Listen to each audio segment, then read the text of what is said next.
오늘 주실 하나님의 말씀은 사도행전 20장입니다.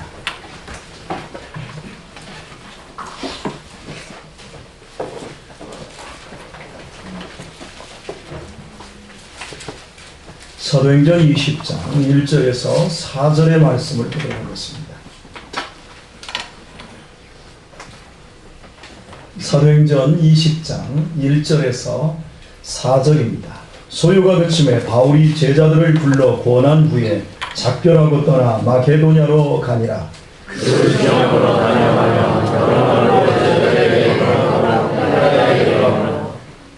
거기 석 달을 있다가 배 타고 수리아로 가고자 할 그때에 유대인들이 자기를 해하려고 공모함으로 마게도냐로 다녀 돌아가기를 작정하니 아시아까지 그들이 가는 자는 베레아 사람 드로야의 소바더와 데살로니가 사람 아리스타고와 세르기오와 더베 사람 가이오와 디모데 아시아 사람 니고와 루고니와. 아멘. 최고의 추수감사절 되기를 축복합니다. 아멘. 네, 오늘 제목과 동일합니다. 최고의 추수감사절. 바울 사도의 절정의 사역은 3년간 머물며 복음을 전파한 에베소라는 도시였습니다. 이곳은 지금의 현재 터키의 서북쪽, 그러니까 아시아의 끝자락에 있습니다. 에베소는 바울 사도의 전도로 인하여 무당들까지 회개하는 엄청난 부흥을 경험하게 되었습니다. 이렇게 절정의 사역을 마친 바울은 예루살렘으로 직행하지 않고 오늘날의 유럽인 마케도냐로 향했습니다. 그리고 이는 바울의 마지막 여행이 되었습니다. 왜냐하면 이후 로마에서 참수형으로 인생을 마치게 되기 때문입니다. 2절과 3절에 보면 바울이 그 지경으로 다니며 여러 말로 권면하였다. 그리고 헬라에도 석 달을 있었다고 밝혀주고 있습니다. 에베소를 떠나 마케도냐와 헬라까지 돌아보는 과정이 본문은 아주 짧게 기술되어 있지만 실제는 2차 전도 여행 때와 똑같은 여정으로 매우 길고도 험한 여행이었습니다. 2차 전도 여행 때 바울은 드로아에서 배를 타고 에게해를 넘어 빌립보를 시작으로 데살로니가와 베레아를 거쳐 아테네와 고린도까지 이어서 전도했습니다. 빌립보에서는 귀신 들린 여인을 고쳐주어 죽을 만큼 매를 맞고 감옥에 갇혔고, 데살로니가와 베레아에서는 유대인들이 죽이려 함으로 도망쳐야 했으며, 아테네에서는 철학자들과 설전을 벌였고, 고린도에서는 곤궁 중에 천막 기술을 발휘하며 16개월을 전도한 결과 유럽에 있는 도시들에도 드디어 교회가 세워질 수 있었습니다. 이 여정이 사도행전 16장 그리고 17장 18장까지 총 88절의 분량으로 기록되어 있습니다. 그런데 오늘의 본문은 이렇게 길고도 험했던 여행길을 단 2절로 축약하고 있습니다. 왜 이렇게 많은 것이 시간이 사건들이 생략된 것일까요? 여정으로서의 장소와 시간은 똑같지만 상황이 달라졌기 때문입니다. 바울이 마케도냐를 처음으로 찾아갈 때는 자신의 의지가 아닌 성령님의 의지였습니다. 성령님께서 환상을 통해 마케도냐로 부르셔서 유럽 전도가 시작되었습니다. 그러나 성령님이 강권하셨지만 복음의 볼모지를 향해 나아가는 바울의 심정은 매우 두렵고 답답했을 것입니다. 실제 마케도냐에서 환영은커녕 배고픔과 구타를 당하고 죽임당할 위협으로 인해 도망다니며 복음을 어렵게 전해야 했습니다. 그것이 6년 전의 일이었고, 이렇게 어려움 속에 세워진 교회들이 은혜 중에 성장해 가고 있습니다. 이런 가운데 또다시 에게해를 건너는 바울의 심정이 6년 전과 동일할 수는 없는 것입니다. 이제는 두려움 대신에 자신으로부터 복음을 영접한 그리스도인들을 6년 만에 다시 만난다라는 설레임으로 가득한 겁니다. 바울은 자신이 전도한 사람들을 복음 안에서 낳은 사람들이라는 표현을 씁니다. 복음 안에서 내가 낳았다, 자식이라고 얘기해요. 바울은 평생 독신이었습니다. 그러므로 자신을 통해 예수님을 영접하게 된 사람들 모두를 자신의 영적인 자녀들로 여긴 것입니다. 내가 한 사람의 영혼을 얻기 위해서 해산의 수고를 한다. 바울은 한 사람의 전도, 자신이 한 사람들을 영적인 자녀들로 여긴 것입니다. 그러므로 이제 6년 만에 다시 찾은 마케도니아와 헬라에는 자신의 영적인 하늘 가족들이 있는 겁니다. 드디어 그들과의 만남이 준비되어 있습니다. 그것도 이 땅에서의 마지막 만남입니다. 왜냐하면 그것을 끝으로 바울 사도는 죽기 때문입니다. 이렇듯이 긴 여정에도 불구하고 본문이 아주 짧게 2절로 기록된 이유는 상황이 완전히 달라졌기 때문입니다. 바울은 고린도후서 7장 5절을 통해 당시의 상황을 이렇게 밝혀주고 있습니다. 우리가 마케도니아에 이르렀을 때에도 우리 육체가 편치 못하였고 사방으로 환난을 당하여 밖으로는 다툼이고 안으로는 두려움이었느니라 말합니다. 오늘 본문 3절에서도 유대인들이 바울을 해하고자 공모했다고 밝혀줍니다. 대체 이런 어려운 상황에서 바울이 복음 안에서 얻은 하늘 가족을 찾아다니며 무엇을 권면했을까요? 지난주에 살펴본 것처럼 바울이 에베소를 떠날 때의 나이는 50세 전후였던 것으로 추정됩니다. 지금으로 봐서야 50 전후라면 한창 때이지요. 예, 제가 바로 바울 사도의 그 나이입니다. 한창 때이지요. 그런데 우리 청년들이나 우리 학생들이 저를 할아버지 취급합니다. 퇴물 취급을 합니다. 그래도 저 아직 짱짱합니다. 할렐루야. 짱짱해요. 우리 애들보다 더 많이 산을 걷고 더 많이 역사 탐사를 하면서 제가 지치지를 않아요. 예, 제가 한참 때이지만 2000년 전 로마인의 평균 나이가 38세에서 39세였습니다. 그러므로 바울이 에베소의 사역을 매듭 짓고 마케도니아에 자신이 전도한 사람들을 다시 만나러 갈 때는 당시 인생 말년이고 평균 나이를 10년 이상 훌쩍 넘었으니까 오늘날의 80세 정도 이 평균 나이니까 지금 90세 정도 다 넘은 그 정도 취급되어져야 될 바울 사도의 나이입니다. 바울은 인생 말년을 훨씬 넘은 나이에 그가 병이 있었잖아요. 몸에 지병이 있었잖아요. 그 편치 않은 몸으로 죽음의 위협 속에서 마지막으로 보게 될 자신이 전도하여 자신이 낳은 하늘 가족을 찾아 나선 것입니다. 자기의 의지를 따라 성령님이 이끄셔서가 아니라 자기가 돌아보기 위해서 찾아간 겁니다. 그렇다면 마지막에 무슨 권면을 했을까요? 여러분이 지금 매우 연로하고 병약해서 의사가 이제 한 열흘 정도밖에 안 남았습니다. 이렇게 의사가 사형 선고를 내렸다고 한다면, 그래서 멀리 있던 자식이, 미국에 살던 자식이 여러분에게 찾아왔다고 합시다. 그리고 그 자식은 부모님의 임종을 지키지 못하고 떠나가 일찍 가야 된다고 합시다. 자, 그것이 마지막 이 땅에서의 대면일 것을 서로 알고 있습니다. 그럼 그 죽어가는 부모가 자식에게 무슨 말을 할까요? 그리고 그 자식은 부모에게 무슨 말로 또 말을 할까요? 부모는 틀림없이 이렇게 말할 겁니다. 자녀에게 네가 믿음으로 승리하여 이 다음에 영원한 천국에서 나와 다시 만나자고 유언할 것입니다. 맞지요? 예, 자녀는 부모에게 말할 겁니다.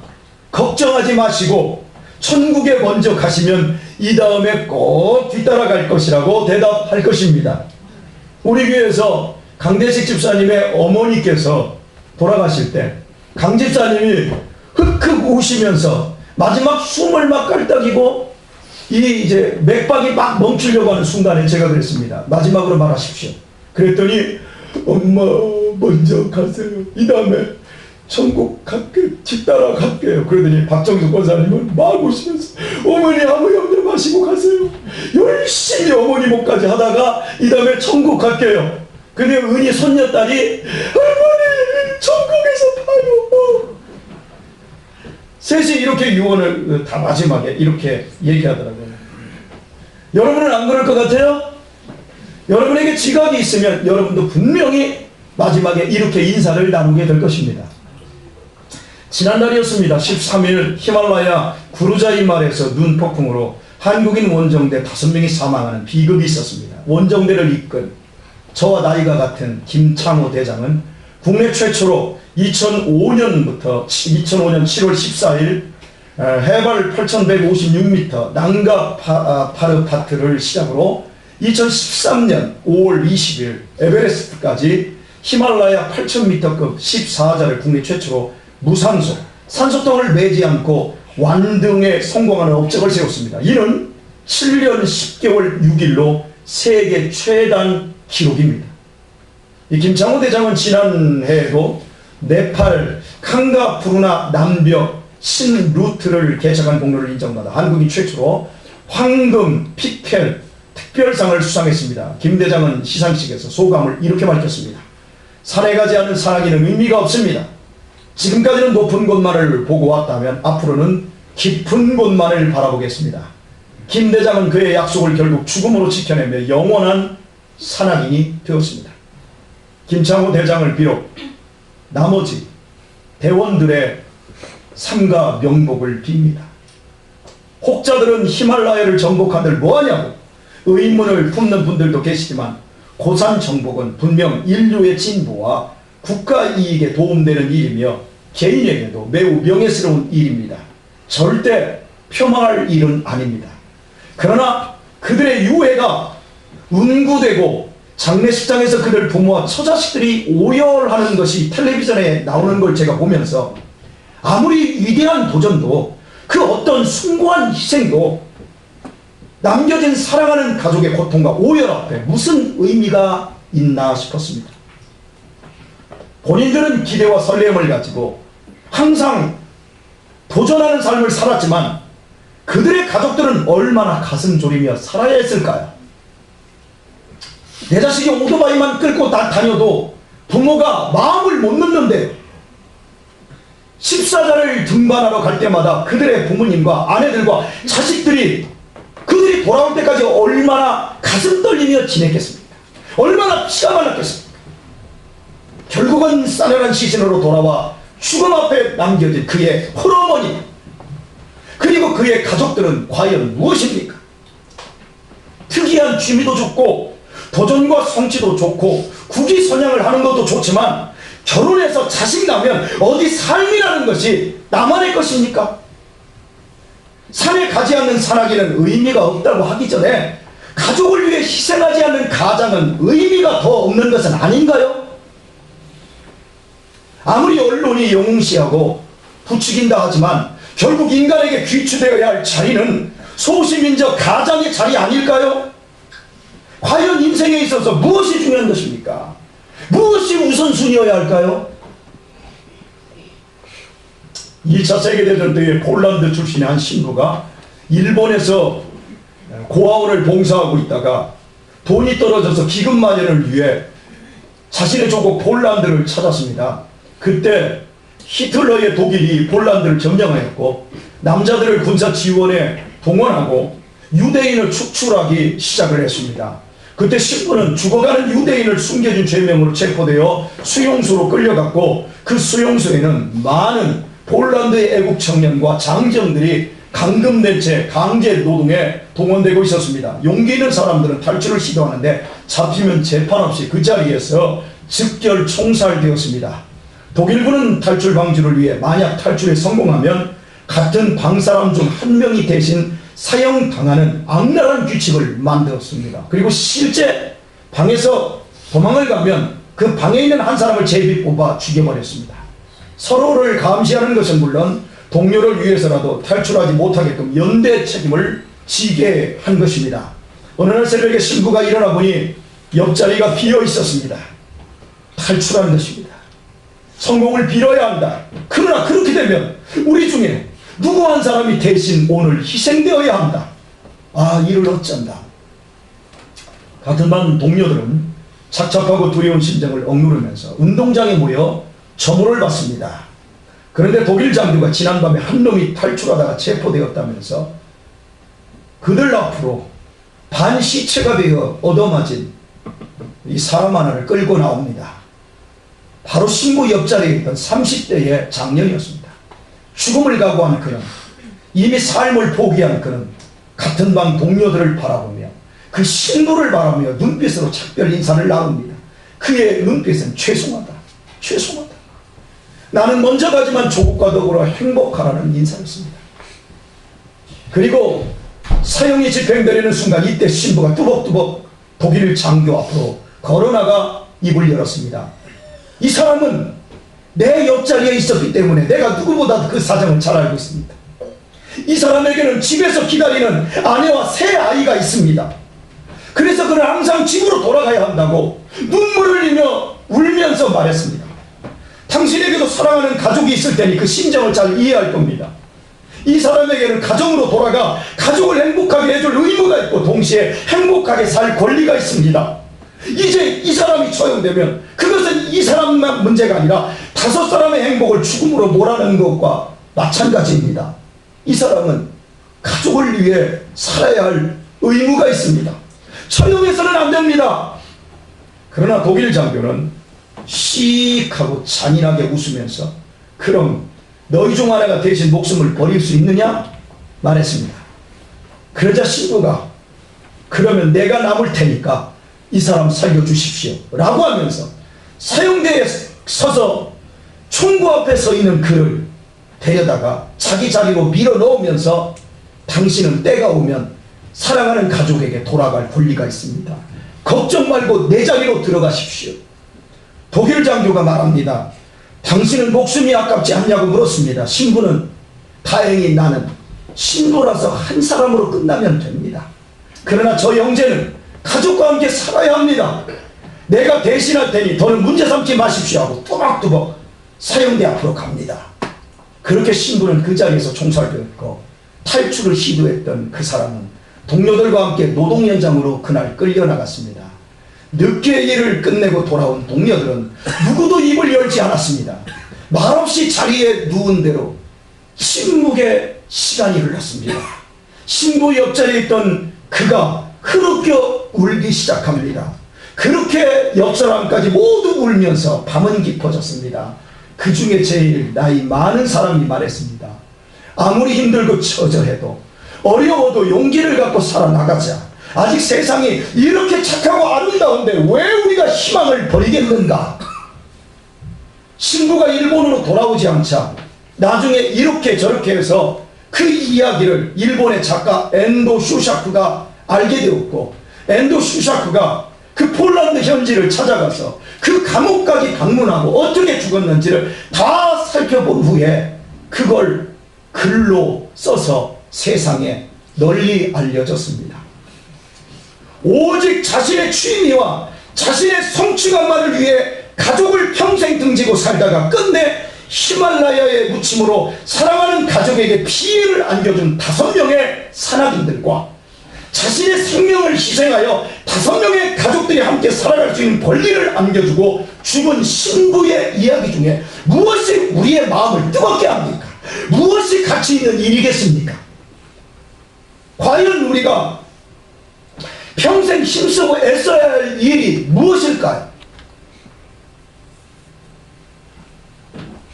우리가 이 세상을 마감한 후에 저승에 가져갈 것이 없다라는 만고불변의 진리를 모든 인생은 다 알고 있습니다.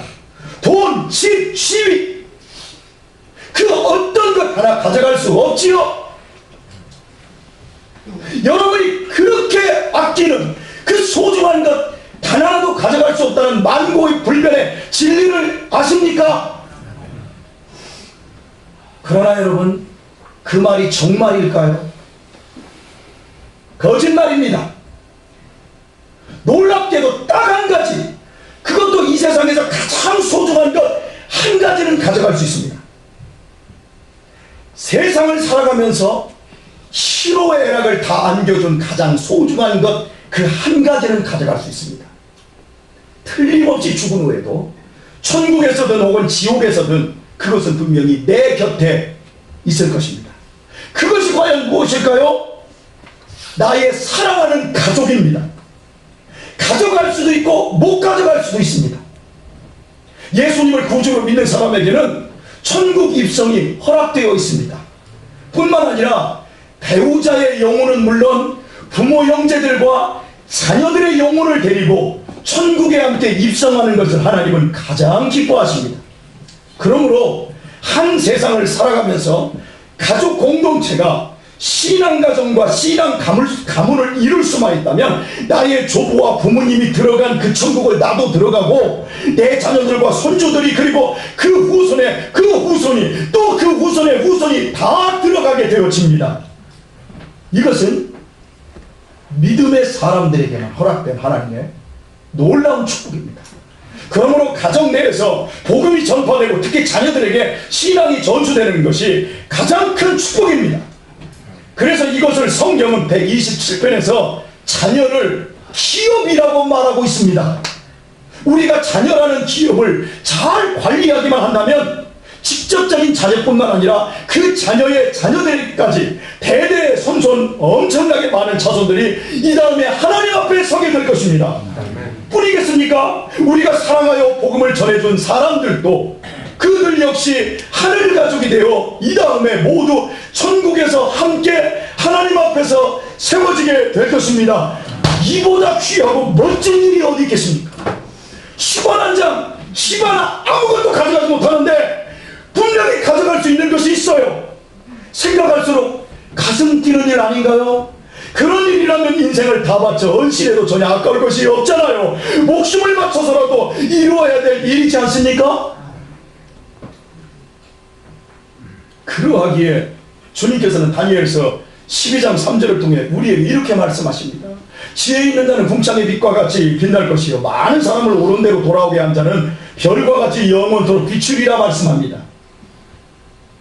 여러분이 결혼을 하고 자녀들을 출산한 이후에 돈을 버는 이유가 뭐예요? 혼자 잘 살기 위해서입니까? 여러분이 결혼하고 자녀를 낳고 가정을 이루고 여러분이 돈 버는 이유가 뭐예요? 뼈 빠지게 돈 버는 이유가 뭐예요? 내가 하고 싶은 취미생활, 결혼하기 전에 세상에서 친구들과 어울려서 그렇게 놀았던 취미생활 계속 더 극대화하고 그보다 더 고급스러운 생활을 마음껏 향유하기 위해서입니까? 아닙니다. 행복한 가정을 꾸미기 위해서 아닌가요?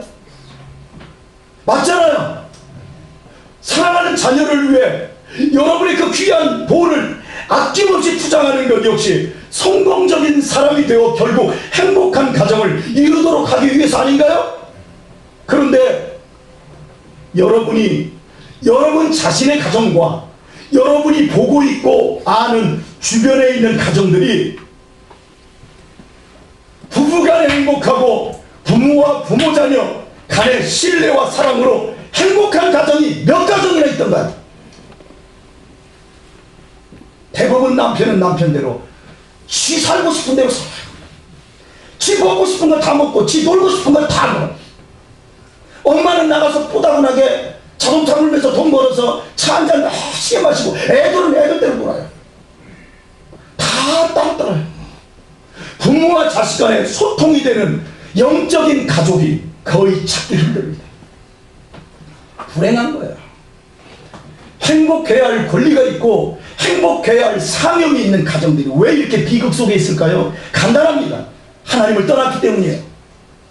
하나님의 말씀을 떠난 가정은 아무리 많은 것들이 채워져 있어도 부실기업이에요. 결국에는 부도나게 되고 지옥 같은 나라를 보내야 하는 거예요. 물론 천국까지 이르는데도 실패하는 거예요.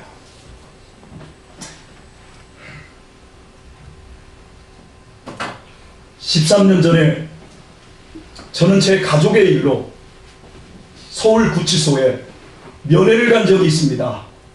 참 평생 그런 곳은 안 다녀야 되는데 참 그런 것을 다녀야 된다는 게 참 씁쓸합니다만은 서울구치소에 제 가족을 면회하러 갔습니다.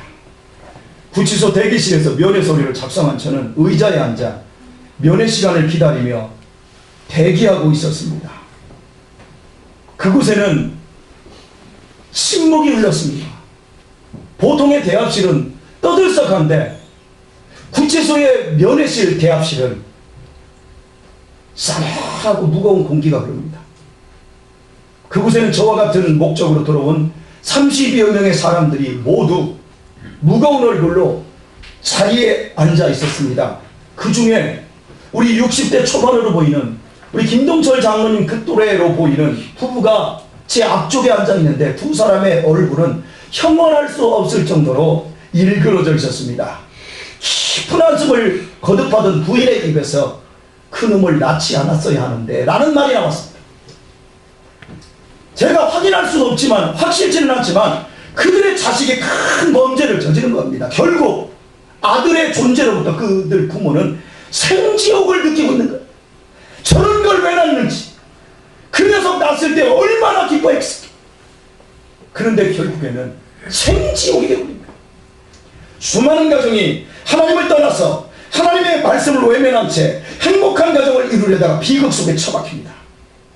수많은 성도들의 가정이 하나님은 무당처럼 섬기면서 영원한 기업으로 섬기지 못하여 마지막에 본질적으로 비극을 경험하는 가정들이 얼마나 많습니까?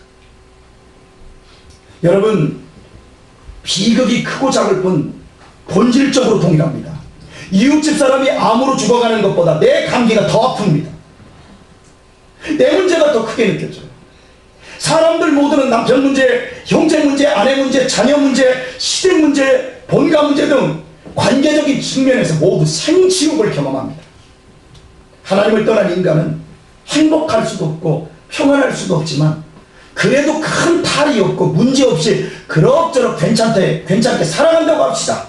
아니 100번 양보해서 세상이 생각하는 것처럼 돈 많고 직장 좋고 공부 많이 하고 공부 잘하고 좋은 집에서 좋은 차 타고 여유롭게 여행 다니면서 사는 것을 행복이라고 칩시다. 그게 행복이 아닌데 그걸 행복이라고 치자고요. 그러면 그 행복이 얼마나 갑니까? 한 가족이 이 땅에서 정상적인 가족의 형태로 살아갈 수 있는 형태가 100년입니까? 50년입니까? 제가 살아보니까 20년 정도밖에 안 될 것 같아요.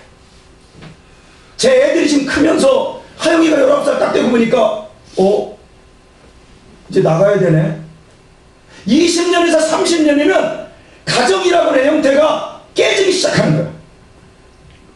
그리고 이 땅에 존재하는 모든 가정들은 결국 없어지고 맙니다. 모두 생로병사의 기로 속에서 소멸되고 맙니다. 그 허무함을 화무 11억이라고 얘기하고 권불 10년이라고 얘기하는 거예요. 다 소멸됩니다. 그러나 세상이 몰라서 무식해서 그렇지 모든 것이 소멸되는 게 아니에요. 여러분 연세 여기 60, 70, 80 먹으신 분들에게 물어볼게요. 몸뚱이 늙었는데 영혼도 늙었어요? 마음 늙으신 분 손 한번 들어보세요. 늙지 않는 영혼을 소유한 것처럼 영혼만은 이 땅에서 몸뚱이가 죽어도 다음 세계로 넘어갑니다. 그래서 예수님은 그 사랑이 많으신 예수님은 이렇게 말합니다. 예수님이 어떻게 천국이를 지옥 같은 거 예수님은 사랑이니까 안 만들었을 거야. 정말 그런 건 없어. 그거 요즘 목사들이 밥벌이 하려고 만들어낸 수작이야. 이렇게 말하는데 그 예수님이 뭐라고 말하는 줄 알아요? 야, 네가 두 눈 가지고 범죄하면 한 눈 빼버려. 네가 양손 가지고 죄 지어서 지옥 갈 것 같으면 그 손모가지 잘라버리고 그 눈 빼버리고 불구가 되어 지옥불에 들어가지 않는 게 더 나은 거야. 그럼 예수님이 우리에게 그냥 없는 얘기를 하신 걸까요? 우리는 예수님을 믿는데 여러분 어떤 한이 있어도 지옥만은 가지 말라고 예수님이 말씀하셨습니다. 육신은 소멸되지만 영혼만은 반드시 천국으로 대변되는 낙원이든 지옥으로 대변되는 음모든 옮겨가게 됩니다. 그래서 성경은 우리에게 이렇게 권면합니다. 주 예수를 믿으라 그리하면 네가 구원을 받으리라. 아니요, 주 예수를 믿으라 그리하면 너와 네 집이 구원을 얻으리라. 예수는 혼자 믿고 나 때에 끝내는 게 아니에요. 나만 좋고 자녀들에게는 필요 없는 게 아니에요. 자녀는 내 평생에 내가 일굴 가장 크고 소중한 기업입니다. 기업. 하나님은 나의 가족과 아직 허리에 있는 나의 후손 전체를 기업으로 하여 우리를 교회로 불러주신 것이에요. 우리 주변에서 좋은 환경이면서도 건강한 눈과 건강한 팔다리를 가지고 오직 하나님을 외면한 채 지옥 같은 나라를 보내고 있는 가족들이 죽음 너머로 옮겨질 때 어디로 이사할 것 같습니까? 비록 환난과 풍파 속에 있지만 그리스도를 구주로 모시고 가정을 천국을 이루려고 눈물을 흘리며 오늘을 분투하며 살아가는 사람들이 죽음 이후 어디로 옮겨질 것 같아요? 오늘은 추수감사절입니다. 한 해의 결실을 감사하며 우리 자신의 인생 결실을 돌아보는 날입니다. 여러분은 올해 이 감사절을 무엇을 가지고 감사하고 계십니까? 정말 감사할 거리나 있긴 하십니까? 올해 봄에는 얼마나 가물었고 올 여름에는 백년날에 얼마나 더웠고 이 가을의 날은 왜 이렇게 바람이 많아서 과일도 떨어지고 얼마나 변덕스러운지 모르겠습니다. 물가는 천정부지로 치솟고 환경은 더욱 정글이 되어 우리의 다음 세대들은 휘청되고 있습니다. 이런 상황에서 고단한 삶을 헤쳐나오느라 올해 얼마나 여러분 수고가 많으셨습니까? 여러분이 올해 분투해서 그래서 얻은 것이 무엇이고 이룬 것은 무엇입니까? 그것들이 영원한 것입니까? 아니면 시간의 흐름 속에 물거품으로 없어질 것들만 부여잡고 애를 쓴 건 아닙니까? 추수감사절은 1년 농사와 소득을 감사로 승화시키는 것이지만 영적 의미는 우리 자신의 삶을 확인하는 데 있습니다. 우리 인생의 마지막 날, 곧 죽음이 찾아오는 날, 그날은 추수하는 날입니다. 내 자신의 추수날입니다. 결산하는 날입니다. 그때 벌레 먹어서 속이 텅 비었던지 살아가면서 알곡이 안 돼 쭉정이 추수가 아닌 더욱 풍성한 추수절이 되기 위해 나를 돌아보아 오늘을 채찍하는 날입니다. 그냥 조금 갖다 바쳐놓고 하나님 더 많이 주세요 하는 날이 아니에요. 인생 추수는 두 가지 영역에서 추수됩니다. 첫째는 내 자신이 성령의 사람으로 변화되어 성령의 열매로 결산을 보게 됩니다.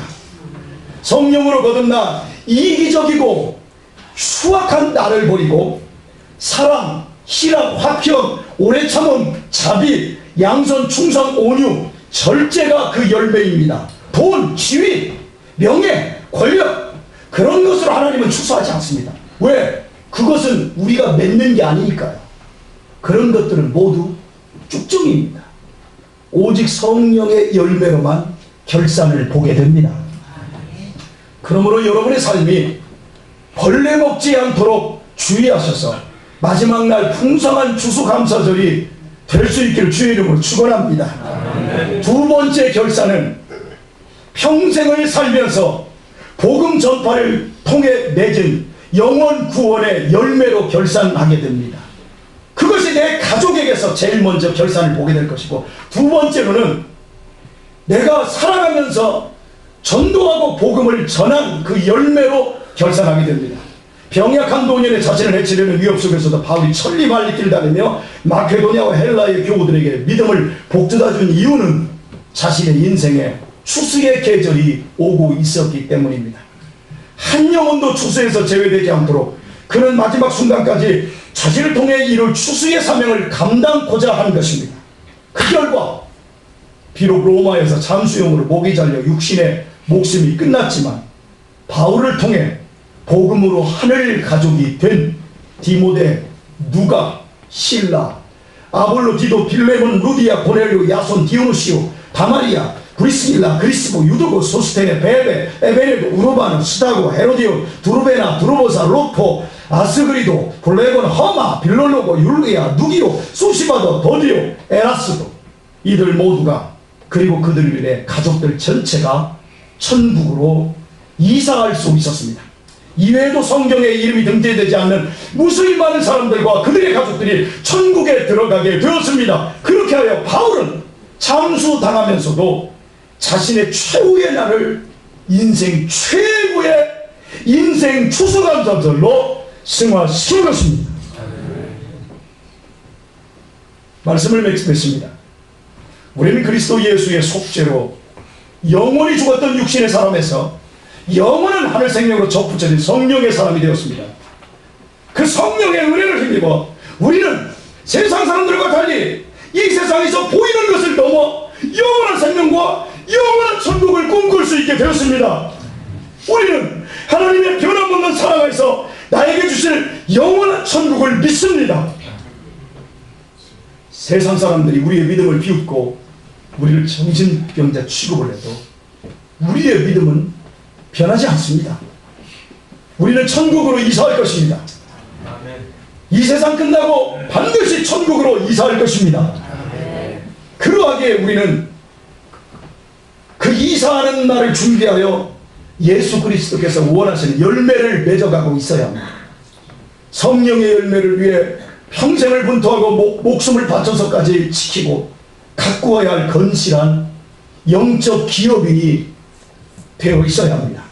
그렇지 않으면 마지막 시간 차라리 나지 않았으면 할 정도로 나도 나지 않았으면 좋았을 거고 너도 내가 낳지 않았으면 좋았을 걸 존재가 생지옥으로 바뀔 수 있음을 기억하십시오. 자칫 잘못하면 나의 한 번뿐인 인생이 마지막 날 쭉정이로 판명될 수 있음을 두려워하며 그리고 천국을 가시더라도 혼자 가지 않도록 깨어 분투할 수 있기를 축복합니다. 부디 오늘 우리에게 말씀하고 있는 추수감사절의 의미를 제대로 깨우치시고 여러분의 남은 생에 뱀같은 지혜와 비둘기 같은 순결한 삶으로서 인생 최고의 추수감사절을 준비해 갈 수 있기를 주의 이름으로 축원드립니다.